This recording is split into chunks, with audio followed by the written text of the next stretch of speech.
U.S. Women's National Team and Chicago Stars forward Mallory Swanson is back on the pitch, and the Stars need her back very badly. Today, we're going to talk about how good or bad of a thing that is as she makes her way back from pregnancy. Hello, everybody, and welcome to this week's edition of The Late Sub, presented to you by Ally Bank.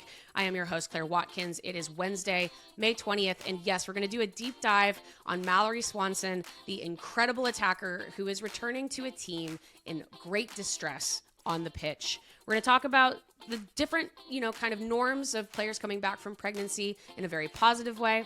We're going to talk about some of the uniqueness or perhaps lack of uniqueness of Swanson coming back to a team struggling this much, what that implies for her return to the U.S. Women's National Team, and why Swanson herself actually might be one of the best equipped players out of any of them to be able to make this shift as she returns with an eye on 2027. Lots to talk about. Let's dig in.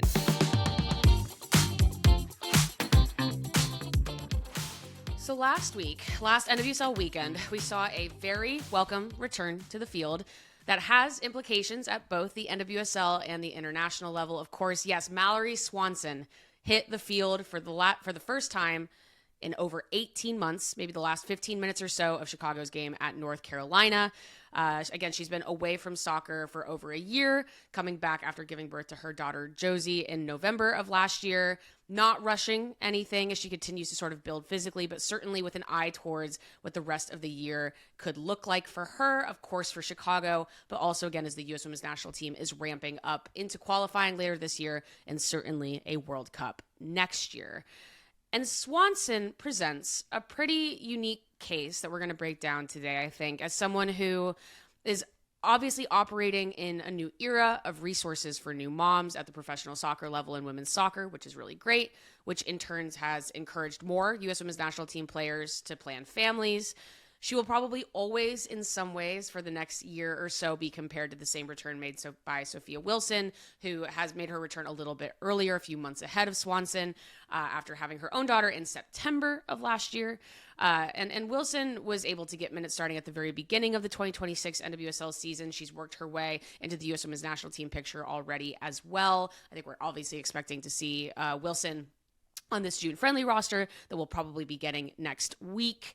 So there has been some reluctance and sort of this natural tendency to compare these two players because they're going through a very similar thing at the same time, which is both a reflection of changes in norms in women's soccer in a really positive way, but some ways that probably can also be kind of nerve-wracking because everyone's return isn't always going to look exactly the same. But there are a lot of things that Wilson and Swanson do have in common in coming back. They've been very forthcoming about sharing this journey as friends, more than anything sharing, parenting tips more than soccer thoughts. I mean, we did an episode on this back in January, but they care much more about kind of feeling holistically good about where they are with their families rather than worrying too much exactly about what they're doing soccer-wise until that is put in front of them. And they're both keenly aware of the way attitudes towards children has changed specifically at the U.S. Women's National Team level with those built-in protections that are so important by the most recent U.S. Women's National Team CBA, and of course the NWSL CBA mirroring that.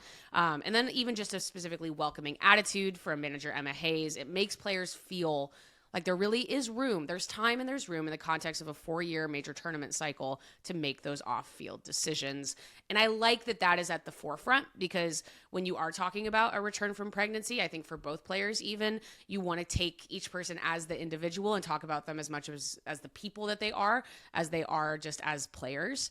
It also just shows the benefit of that year in each cycle without any major tournaments or qualifying for U.S. Women's National Team players. That's unique to the U.S. versus, for example, in Europe, they're kind of always qualifying for something through Nations League. And that also is something that they didn't have the benefit of the last cycle because of the pandemic. They lost that year where you can kind of work on, U.S. can work on the roster, players can work on their lives. They either go to Europe, they want to start families. They have a little bit more space to make those personal decisions.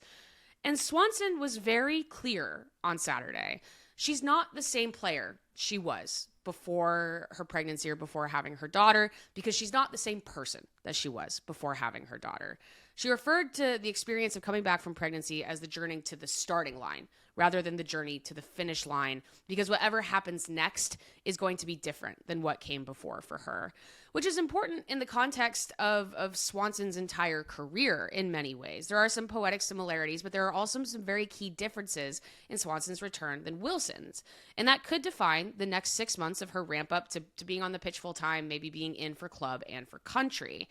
Swanson, as we know, is a player that has needed that competitiveness, that willpower, that tenacity, and that flexibility to reinvent herself a lot throughout her career.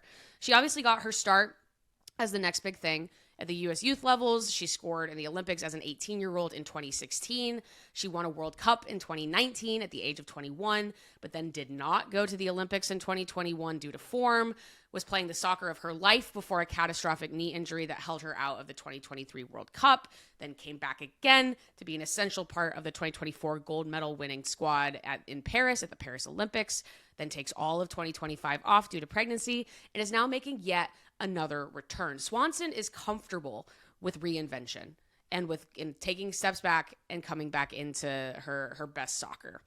And every single time, like I said, when she makes her way back, it does feel like she's added more to her game rather than losing it. I think Swanson has done a very good job, even as she's gotten older, which is very natural for these kinds of explosive attackers in both the women's and the men's games. She's adding nuances to the ways that she plays every time she returns to the pitch.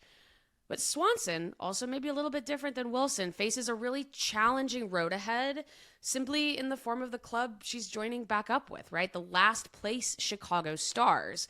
Fortunately, with the big June break coming up, they have so much to work on that you don't want to hit the alarm bells just yet about this being a problem for a player like Swanson's return, particularly to the U.S. Women's National Team stage.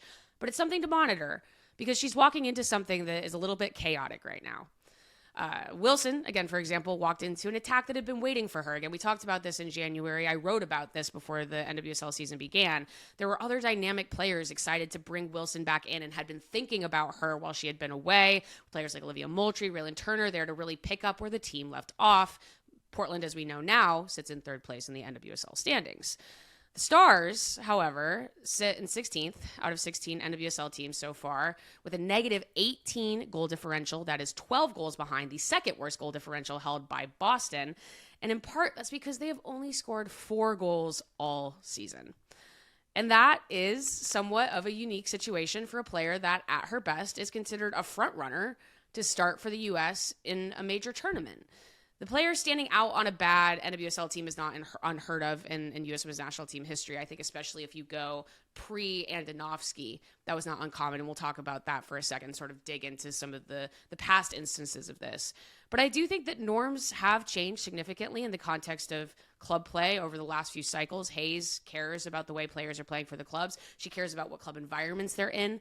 We've seen players make moves recently to try to get better into the good graces of the U.S. Women's National Team. I think of like Sentner moving to KC from Utah, or certainly Jaden Shaw making sure she was in a good situation out of San Diego and then out of North Carolina. And so I think you are seeing these players, these younger players, and maybe also some of these veterans think about, am I in a good place to get seen or to be taken care of enough, I think, in the context of Swanson, to be back at my best. Looking at this, like I said, it is not unheard of for a player on a struggling NWSL team to be in the mix or even a core piece of a major tournament roster for the U.S. Women's National Team. Going back to 2019, and this was back when only 4 NWSL clubs made the playoffs, so a little bit of a grain of salt. There were like over, I think, 6 or 7 U.S. Women's National Team players from non-playoff NWSL teams that went to the World Cup in France in 2019. Most notably, as we know, Alex Morgan, Ashlyn Harris, and Allie Krieger all played on that team, and certainly Morgan played a very big role, and Krieger played a very big role on that team, despite Orlando, the team they were on in the NWSL, finishing that season in dead last with a negative 29 goal differential. Not great, did not matter on the international stage, right? Carly Lloyd also made that roster in 2019, despite Sky Blue being pretty hopeless at the time. Like, you get it. Like, this was a different idea of what it meant to show up for your national team versus maybe what was happening at the club level. But we have kind of seen that idea tighten up a little bit. Specifically for field players, I think we see more uniquely goalkeepers on struggling teams can still be in the mix, because sometimes actually being on a struggling team as a goalkeeper is really good for your reps. It means that you're showing more week in and week out in terms of your shot stopping and distribution under fire if the team in front of you is struggling. But I do think we've actually seen it tighten a little bit for field players specifically. In 2023, there were still a number of World Cup rostered players that came from non-playoff teams, but that was in part due to kind of the large contingent from the Washington Spirit that missed the playoffs by 1 point at the end of that regular season. So not necessarily quite the same thing as saying, oh, this is a bottom team that didn't, they were hopeless and they took a bunch of players to the World Cup. But then again, you also had starting goalkeeper Alyssa Nair from, yes, in 23, the last place Chicago Red Stars, starting in that World Cup and on that roster, and very much showing that different standard for goalkeepers, I think. And in 24, it tightened up even more. Only 2 non-alternates for the U.S. Olympic team came from a non-playoff NWSL team, which were Naomi Girma and Jaden Shaw in San Diego. Similar thing where I think if you were looking mid-season, you would not have expected the Wave to miss the playoffs. We saw that the second half of their season took kind of a difficult turn. We did, however, see Jane Campbell, a goalkeeper, make the alternate list off of the worst place Houston Dash. Standards for field players, though, are starting to really shift. Being a women's sports fan can add up quickly. From tickets, your game day fit, tailgating, getting to the game, Ally Bank gets that. Ally is dedicated to making it easier to be a women's sports fan. With Ally's accounts, you save automatically while you spend. That way, you don't have to miss the next big rivalry game and can focus on what matters to you. Learn more at ally.com. Ally Bank, member FDIC. None of which to say, again, that Swanson can't be a huge part of the U.S. women's national team while also playing for a struggling club side. But what is happening with Chicago might make it even harder for Swanson to get the touches on the ball that she needs to make a return. All of those players that I listed, at least, were not making big returns from absence. Obviously, there were injuries kind of, woven throughout those years, but I think it's good that Swanson is having time now in 2026 to figure this out, because if your club team is struggling, you probably also need to be feeling at your best to try to do the best you can while they are struggling. So 26 to 27 is going to be a really interesting turn for her in just sort of like fitness. And Chicago's looking pretty tough this year. I don't know why. I mean, you go back to my NWSL preview, I thought they'd be better. There are some signs of life, and depending on kind of where Chicago has been in your brain for the last couple of years, that's something to be excited about. And I don't know why I thought that. I thought they signed some talented rookies and some reliable veterans this offseason, and maybe just sort of wrongly assumed that there was a clearer picture on how the team would execute that together. I think I've covered the NWSL for a long time. I think maybe now I underestimate how long the learning curve can be for certain managers and certain general managers. I always assume you're going to kind of be in the tactical hole for a while and then you can work your way out of it. I think what we're seeing with Chicago is that they're still stuck in that hole of not really understanding NWSL pace and play. They kind of move with a naivete that has permeated the sporting side of the organization since they fired Lauren Donaldson last April.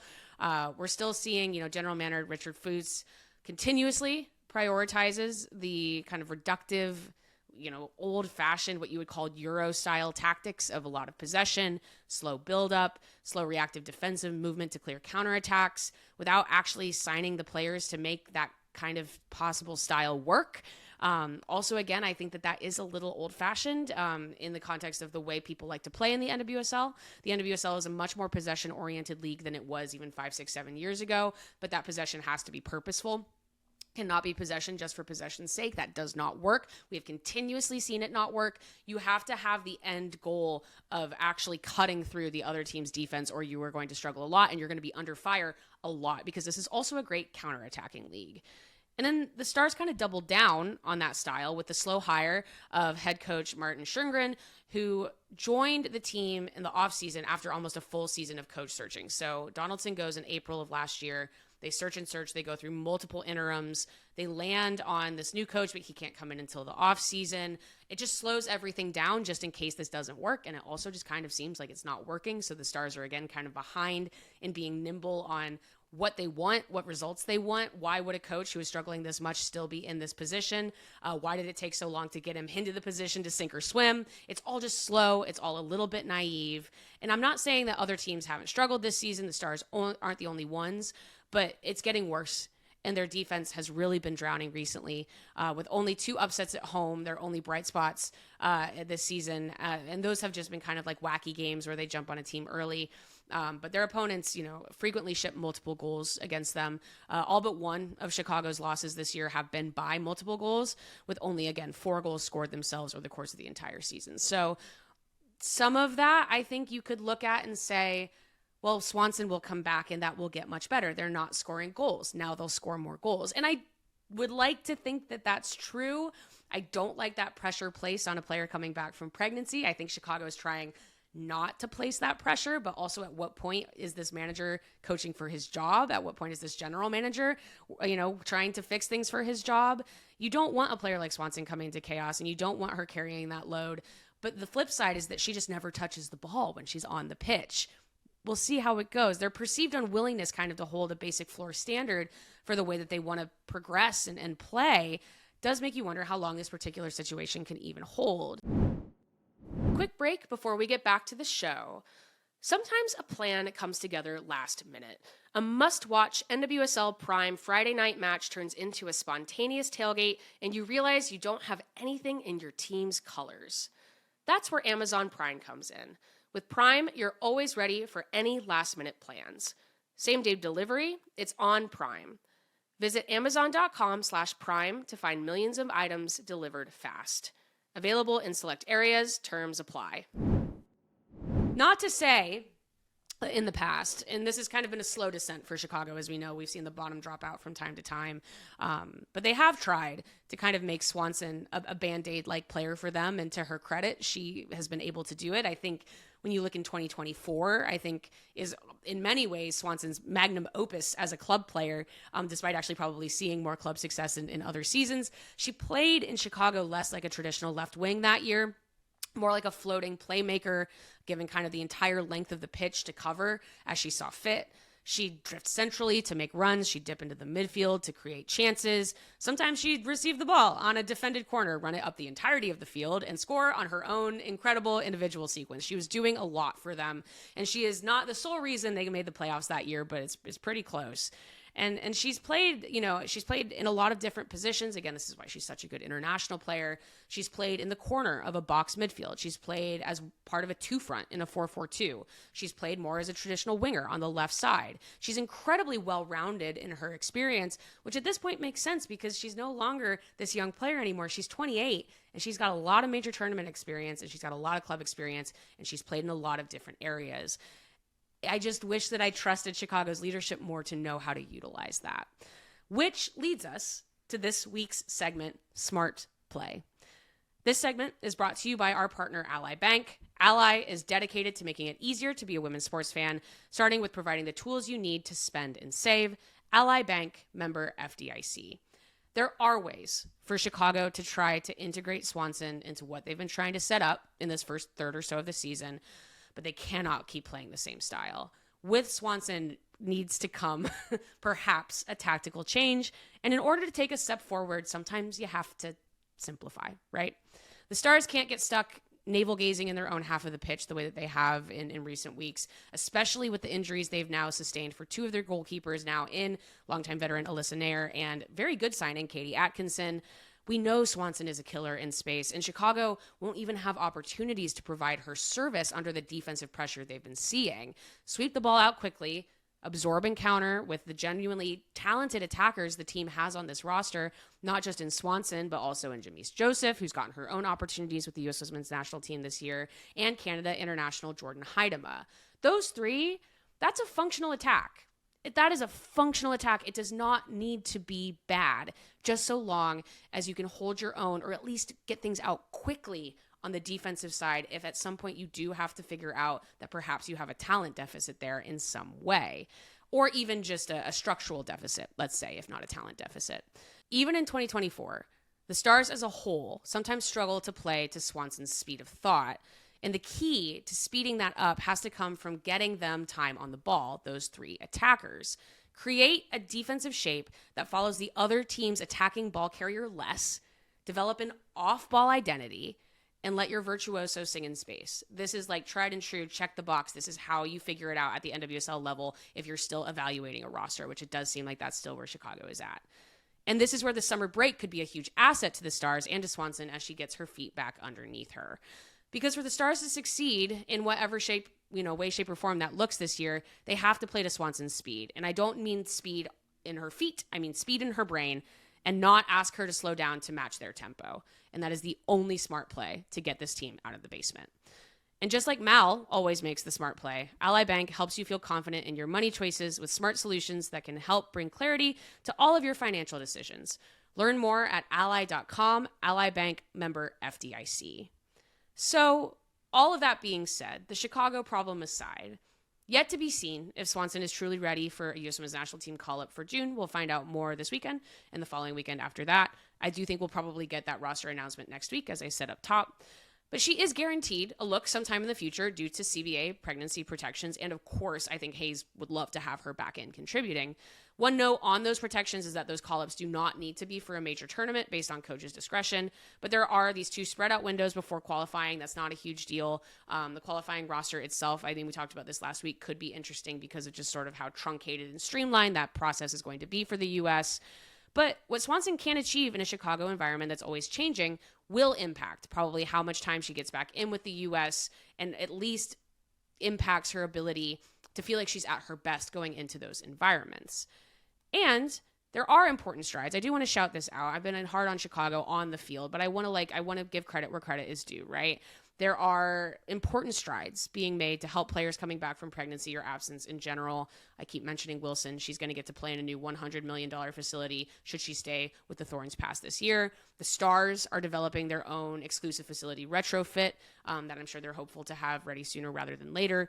I want to shout out that Chicago's head of medical, Juliette Barnes, has extensive experience with U.S. soccer, including serving as head trainer for the 2024 Paris Olympics for that U.S. Women's National Team squad. They're hiring well. There's a general understanding, this has been very clear from the way it has been talked about to the media, that coming back from pregnancy is not like coming back from a different injury, and every player is different.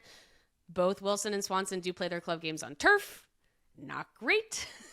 But in some ways, the sport has come a long way. And not for nothing, as we know, Swanson has major family reasons to stay in Chicago, a market she really likes. So their hope springs eternal that the Stars will be able to put something together on the field that makes sense for her, because I don't think that she's eager to make any sort of move. And the U.S. has done a pretty good job of developing Swanson's area of the pitch in her absence, which is good in that, again, not hopefully a ton of pressure to come back too soon. As we know, Alyssa Thompson is a very reliable option on the left side. They have pitched Emma Sears out there as well as curated more of that sort of tweener position should they put an additional midfielder in attacking spaces. We've seen Jaden Shaw slide out wide a little bit more and more. Maybe we'll see some of that with Shaw as an option as they're kind of figuring out their versatility in the front line. It's going to be a very interesting U.S. roster. We'll talk about that next week. But obviously their midfield's kind of decimated by injury, so very curious to see what that looks like. But in general, the whole point of raising alarm bells for Swanson on the club level, and also talking about how things have gotten better, and also just giving credit to the player herself, which is that we do want to have it all. We want Swanson back on the pitch for Chicago. We want Chicago playing better. It's not good for the league to have a team that's struggling this much year over year over year. And we want Swanson back on the U.S. Women's National Team playing her best as well, not only because obviously that's an incredible story, and I cannot wait to see this next chapter of Mallory Swanson's incredible continuous reinvention, but also they play better when she's out there for them. And I want to see that team too. So like I said, we should expect the U.S.'s June roster next week. We'll find out some of those answers to questions coming out of extended NWSL play when Emma Hayes drops that list.